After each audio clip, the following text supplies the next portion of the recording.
Join my show Farage, 7 p.m. till 8 p.m. Monday through Thursday, and there you will get opinion, analysis, debate, and I'll cover stories that nobody else dares to touch. And then for the last 15 minutes, talking pints. We're over a drink.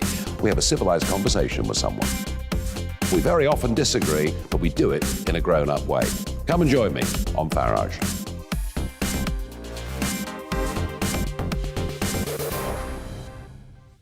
I'm Colin Brazier.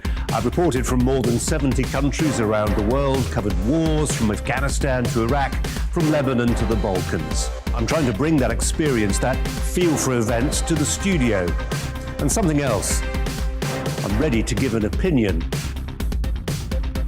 Today's stories with a spark. Brazier from 8 p.m. weekdays on GBNews.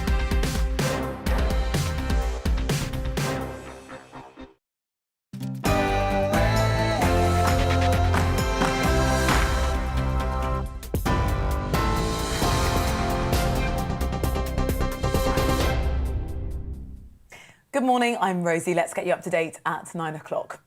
Boris Johnson is facing the biggest rebellion since he became Prime Minister, with dozens of Tory MPs expected to vote against COVID restrictions later today. More than 70 backbenchers are threatening to defy the government whip and oppose some Plan B measures for England.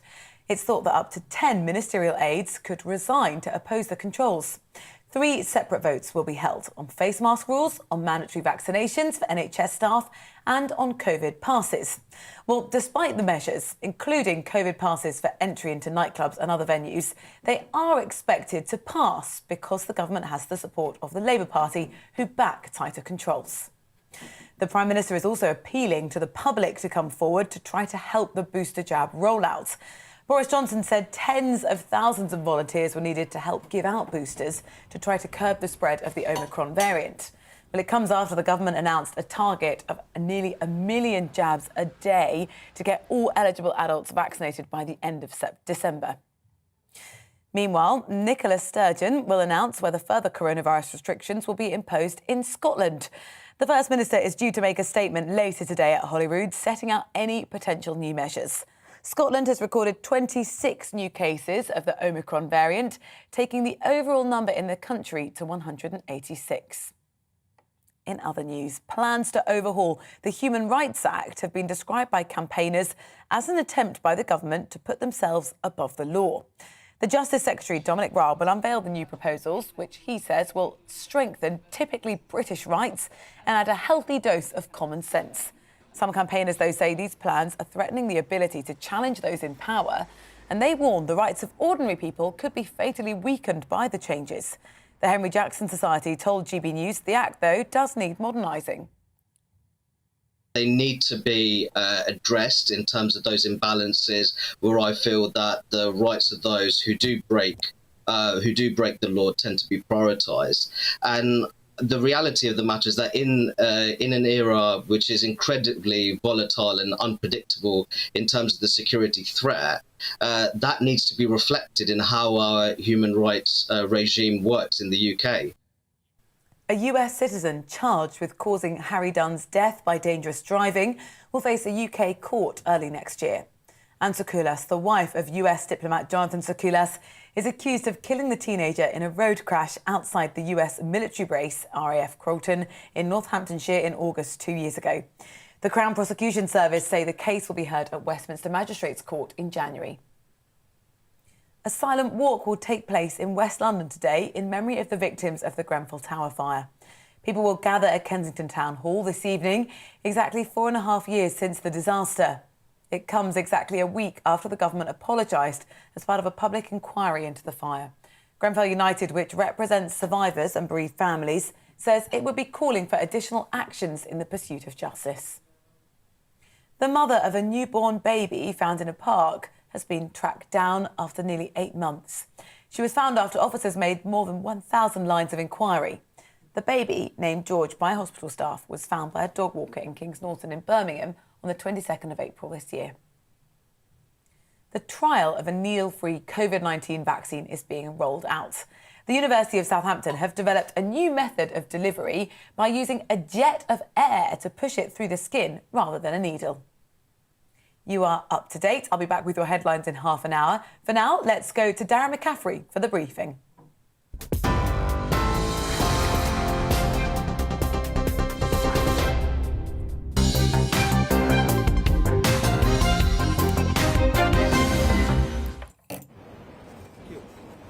A very good morning. Welcome live to the briefing from Westminster today, where we are going to be hearing from a whole load of politicians on what is a crucial day for the government, as they look likely to face the biggest ever rebellion that Boris Johnson has seen. Potentially up to 70 Conservative MPs are likely to rebel against the government as the country, as England moves in to Plan B. It comes also as the Department for Health and the Health Secretary has revealed that we could be seeing up to 200,000 daily infections of the new Omicron variant every single day in the UK, way above the official figures, with concerns that it could put pressure on the NHS in the run-up to Christmas. But at a time in which early preliminary data from South Africa does suggest that Omicron at least appears to be a lot milder. We'll be talking about the politics, about the health implications, and a lot more here from Parliament over the next 30 minutes. As always, want to hear what you've got to say on the big stories of the day. Do get in touch. You can email us at gbviews@gbnews.uk, or you can tweet me at gbnews. A very good morning and welcome to the programme. We are going to start, though, with that news this morning that it does look like across the UK there are 200,000 new cases of Omicron being recorded every day. Not in official figures, but it is the estimate that the Department for Health fear is impacting the country, and that number is doubling every 2 to 3 days. The Health Secretary this morning suggesting that maybe up to 10 people could be in hospital with this new variant. But, as I say, the evidence from South Africa seems to show that while hospitalisations have increased, that even though there's a lag, there doesn't seem to be quite the same severity of the disease that we saw with previous variants. Well, let's bring in the thoughts of our reporter, Paul Hawkins, who joins me live outside Parliament here. Good morning to you, Paul. Let's first of all start with the UK figures. I mean, they are pretty scary figures when you're talking 200,000 daily infections, and that could reach 1 million pretty quickly because of the exponential growth. Yeah, exactly. That is the one thing we know about this Omicron variant, that it is far more transmissible than Delta. Delta at its height was doubling every 7 days back in May.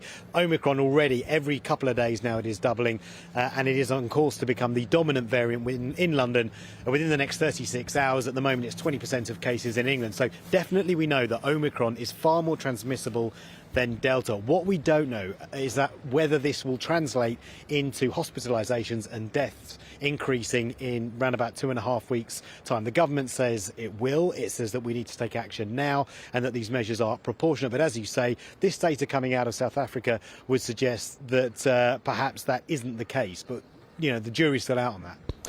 And looking at, of course, the booster programme, that's what the government is focusing on, in the hope that that will at least slow down and prevent some of these hospitalisations. A bit of criticism about the confusion yesterday about whether people are going to have a vaccine by the end of the year or be offered one. Yeah, and still this morning there was that discrepancy between whether they're going to be offered one, whether they're going to have one. Dominic Raab was kind of saying, well, we're hoping that everyone is going to have one. At least that's what we're going to try and do, get every adult vaccinated in England and Wales. And certainly one would have to say it didn't get off to the smoothest of starts yesterday, with the website crashing where you could buy lateral flow tests, also people unable to book online. That said, yesterday morning I went online, I booked for the afternoon. I had to make a 45-minute drive to get my booster, but I did get it in the end. So some people are able to get their boosters. I'm hearing that this morning that some people are able to get their lateral flow tests online. So we'll have to wait and see whether the government does reach its target by the end of December. And just in terms of the politics that we're going to see here in Westminster, we've got a vote today on Plan B in England. Looks like there's going to be a pretty big rebellion either way. Yeah, I mean, the Prime Minister's going to get the bloodiest nose he's had so far in this Parliament. Last December, 55 Conservative MPs voted against the government over the tier restrictions. This could be anywhere between 60 to 80, and when you have a majority of 80, that pretty much wipes it out, meaning that if you're the Prime Minister, you have to rely on Labour to get your votes through. So we're going to see 4 votes in the Commons later on face masks, on self-isolation rules, also on COVID passes and on mandatory vaccinations for frontline NHS staff. The big one is COVID passes. That is where we are going to see the majority of those Conservative rebels voting against the government, and really a direct challenge to Boris Johnson's authority, which has been severely damaged already with these allegations about parties in Downing Street. OK, Paul Hawkins, thank you very much indeed for joining us outside Parliament. And Paul and I will keep it across that vote. As it happens, I think we're expecting the results around 6 or 7 p.m, but we'll have full coverage of the debate, which is due to start at lunchtime here on GB News. Now, I was talking about those daily infection figures, and of course we heard from the Health Secretary, Sajid Javid, who was in the Commons yesterday, setting out just how worried the government is about the Omicron variant and its exponential growth now in Britain. Let's have a listen in. UK Health Security Agency estimates that the current number of daily infections are around 200,000. While Omicron represents over 20% of cases in England, we've already seen it rise to over 44% in London, and we expect it to become the dominant COVID-19 variant in the capital in the next 48 hours. That was the Health Secretary, Sajid Javid, speaking in the Commons yesterday. Well, delighted to say that I'm now joined by Senior Conservative MP Peter Bone, who joins me outside Parliament. Peter, good afternoon, or good morning. Feels like the afternoon already to you. First of all, how are you going to vote this evening? Well, we got 4 votes. On one, I'll vote with the government. That's easing restrictions. I'll be voting against COVID passports, and I shall be voting against making it mandatory for people who work in the NHS to have a vaccination. And on the masks one, I'm not particularly worried, so I might vote with the government or against. I'll listen to the debate on that one. So what's the objection then to vaccine passports? Well, because the government said they're not actually vaccine passports, in that you can take a lateral flow test, and as long as you're negative, you're fine. They are vaccine passports, because they're saying you can go and watch Tottenham Hotspur play if you've got a vaccine passport. If you don't, you won't have to mess around with tests or anything. It just doesn't work. I mean, I had 2 vaccinations, then got COVID.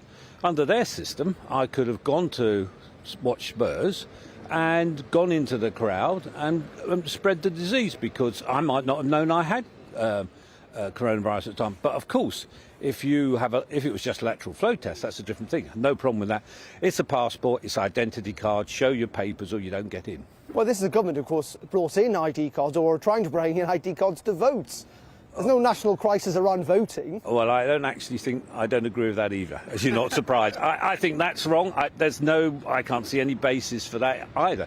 There are some people in government who love the idea of controlling everything, knowing where everyone is, what they're doing. You know, shove this bit of paper or you're not going to go and get your Costa or whatever.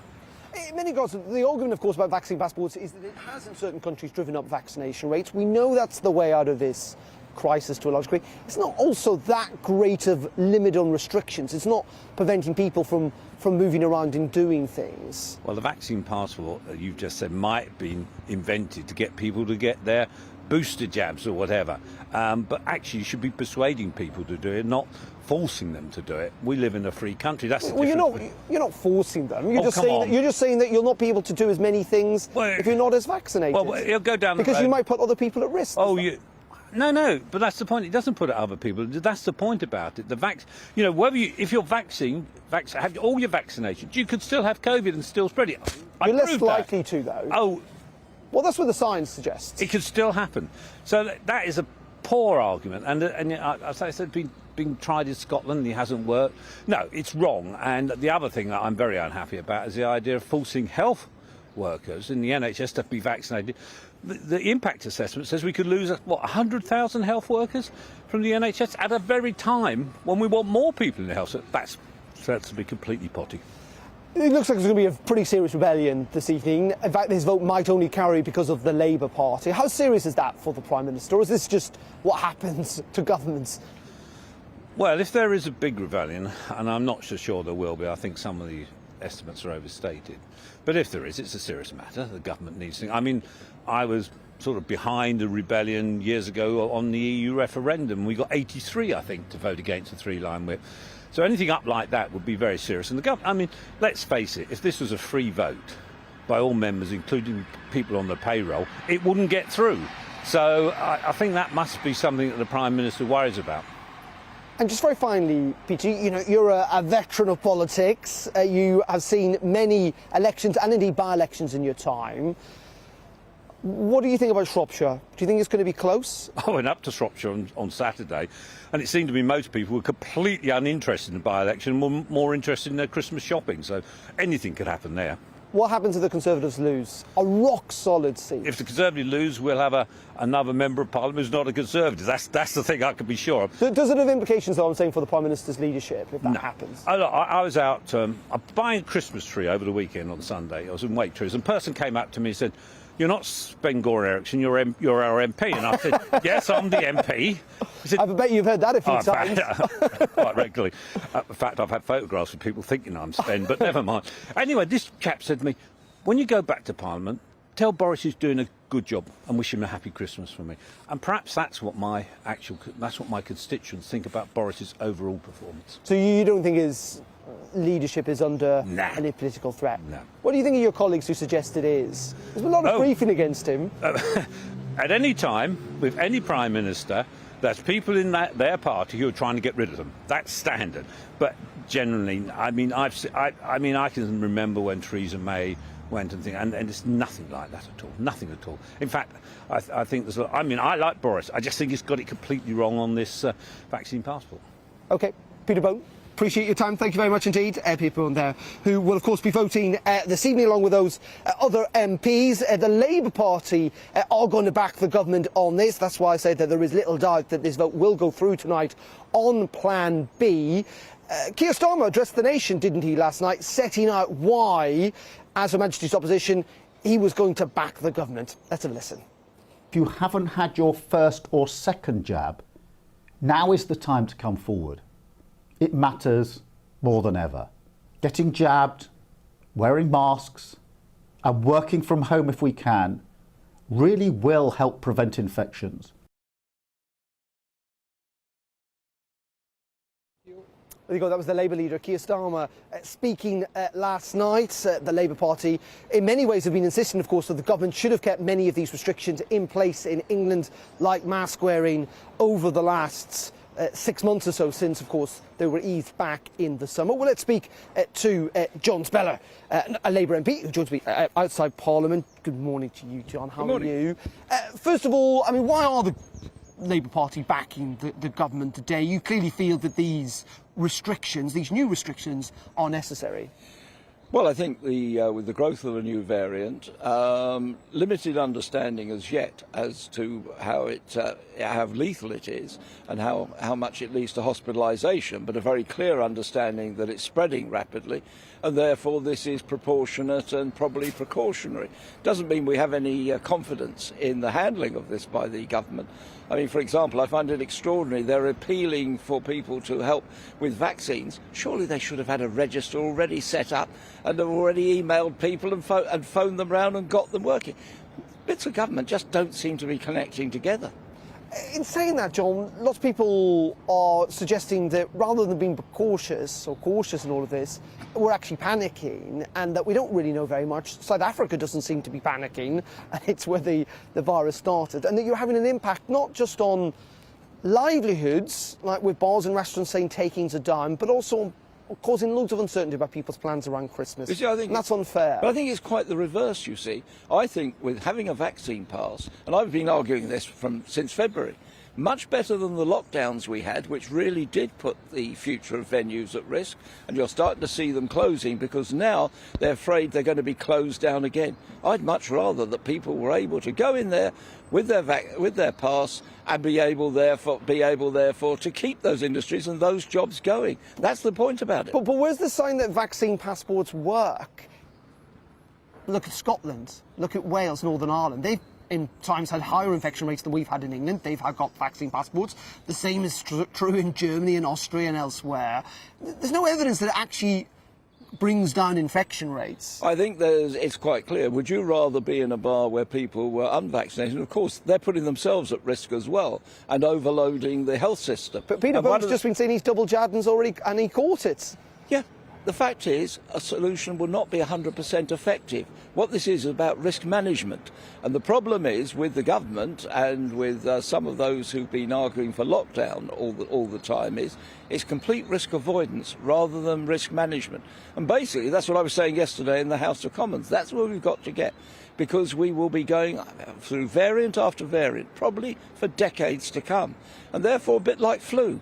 We've got to learn to manage it, and therefore if we can have precautionary measures like mask wearing in public places, like passes, like ensuring that people get their booster jabs, those are the way of managing our way through this, rather than, frankly, some of the hysterical responses. You know, we've got MPs comparing this to Nazi Germany.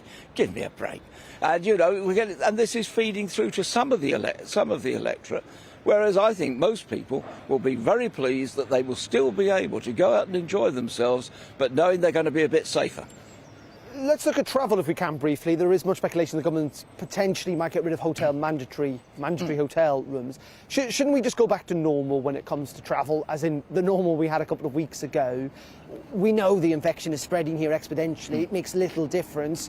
And it might mean that actually people get away to see loved ones at Christmas. Well, I think these always ought to be reviewed and again managed properly. You see, you mentioned travel. Millions of people have been travelling, and we've all been showing our vaccine passes at the airport. Nobody seems to have been too inconvenienced by that, and nobody seems to have been traumatised by it. That's why I'm saying everybody should calm down a bit and actually get a sense of proportion. Did you at all understand, we get we're in the middle of a pandemic, do you at all understand the libertarian argument about constantly now at different points, whether it's to vote, and I think your party opposes that, whether it's to get into football stadiums, that there is the potential for the government now to follow us around a lot more, to know where we are, to have to prove who you are, and for many that's a big overreach of governments. How does showing a paper pass like that to get into somewhere tell the government where I am?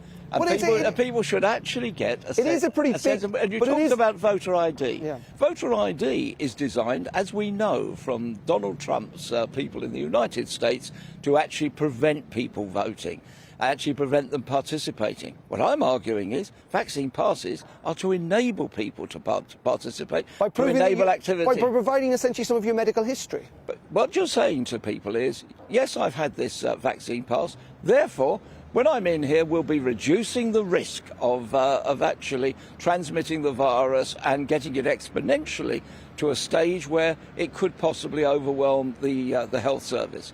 Now, whether they've put in enough capacity in the health service over these years, as they've been shutting hospital beds and actually slashing nursing training in my area in the past, that's another issue. But that we can't resolve that today.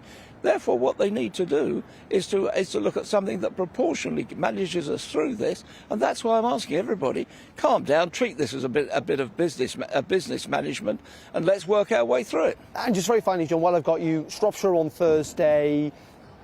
Should the Labour Party have stood aside to let the Lib Dems put up a proper fight against the Conservative Definitely not. Party? We actually... You're not going to win that, are We you? have come second there in the last years. The Lib Dems have veered between being third and fourth there. Not only that, their candidate seems to spend most of her time apologising for past tweets. Our candidate is a first-class young man, actually born and bred in Oswestry, right in the heart of the constituency. When I was up there, he was getting a good response on the doorstep, and I look forward to that being repeated again on Thursday when I'm going to be up there campaigning for him. Wow.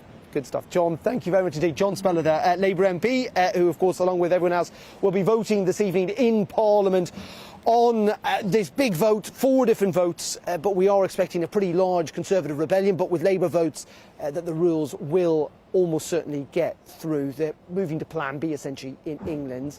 Let's bring in Tom Harwood. Do you remember him? Our political correspondent who joined us down the line from his home in South London.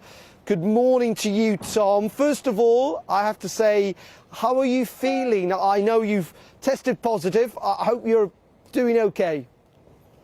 I did. I tested positive just before the weekend. I had a bit of a torrid time over the weekend, but I'm past the worst of it now. Properly back and able to get involved again.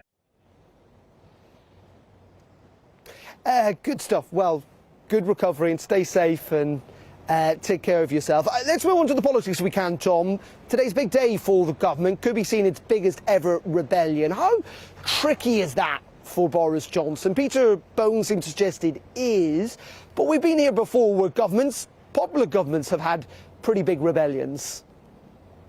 That's certainly true, although it seems to be the scale of this sort of rebellion is in recent memory only really referred to when we were talking about Brexit. Peter Bone mentioned there the referendum bill, but also, of course, those huge defeats that Theresa May suffered off the back of her backbenchers not backing her withdrawal agreements. That's the sort of scale of rebellion that we're talking about here. It's not a common occurrence. These numbers that we're hearing about, particularly of the third of those fourth votes this evening, the one on vaccine passports, 79 MPs have publicly said they will vote against their own party. And that's only the ones who said so publicly. So potentially there have been some who have suggested that this rebellion could stretch into 3 figures. Others saying that potentially with the new data about Omicron, the 200,000 cases that apparently we're experiencing at the moment in the country, not all of them, of course, picked up on tests, but that's the estimate that has been reported widely this morning. Potentially some of those 79 might walk back, or on the other hand, we might see some resignations from junior ministerial positions if people really want to put their necks on the line and put their opposition to vaccine passports really out there for everyone to see. And Tom, just very finally, you know, you've been away for a couple of weeks. In some ways, it's better to see things from a distance than it is in the immediacy up close. What's your sense of the allegations that have surrounded the Prime Minister in recent days around these alleged parties that took place in Downing Street? Peter Bone suggesting this is not tricky for Boris Johnson at all, that in the end, he still remains quite popular. Has he been damaged terminally so, or have we been over-egging the impact of these stories? I think these stories are profoundly damaging. It's hard to overemphasize how much the sort of trust in the government has been knocked, how far the Conservative Party has fallen back behind the Labour Party in the polls, almost 10 points in one of the latest polls this week. Really, this has been a moment where a charge of hypocrisy can be laid at the foot of the Prime Minister, and that is the most damning of all crimes in politics, really, when it comes to the sensibilities of the British people. Many things will be forgiven, but hypocrisy is right up there with the very worst. And the fact that you had even teenagers being fined £10,000 a piece for hosting parties at the same time that apparently parties were hosted in number 10. Well, this is clearly something very serious and has risen quite a lot of anger across the country. It's something that I noticed even abroad, but really when I got back to the UK, sort of saw the sort of scale of it to a larger degree. This is something that is really, really shocking. And if it weren't for Omicron, we'd still be talking about it as the top story today. I wonder how much this new jabs challenge can help the Prime Minister regain the narrative. He'll have to meet quite a steep target. 7 million vaccinations a week need to be reached if he wants to get everyone boosted by the new year. Tom, appreciate your thoughts. Stay safe. Take care of yourself. Tom Harwood there, joining us from home where he's self-isolating this week, having tested positive, sadly, for coronavirus. 200,000 daily infections across the UK. It is growing. Not a surprise that anecdotally, I'm sure you and I and everyone else are knowing more people who are catching the virus, though that data from South Africa seems to suggest it may well be milder, but the government's still concerned about hospitalisations. And all this as the government faces potentially its biggest rebellion under Boris Johnson's leadership. We'll have full coverage of the debate and the vote throughout the day here on GB News. Gloria is back at 12. I'll be live in Westminster at 3. Up next, it is Patrick and Mercy with To The Point. But first, let's bring you over the weather on this Tuesday morning from the Met Office. Thanks for watching. See you later. It's time to remind ourselves there's always another winter. Canary Islands sponsors the weather. Good morning. More wet and windy weather will push into the northwest today, staying a bit glum across the south with some drizzle here and there, but for most places it is going to be a dry and reasonably bright day. This set of weather fronts is heading its way to the northwest, and this old weather front has been slipping southwards through the night, and it's still providing a lot of clouds and mist and drizzle across parts of the Midlands, southern England and South Wales. But it's cleared away from northern England and North Wales, so a brighter day here compared to yesterday. Rain at times for western Scotland. It's quite windy here and very windy once more across the Northern Isles and the Western Isles, with rain continuing on and off.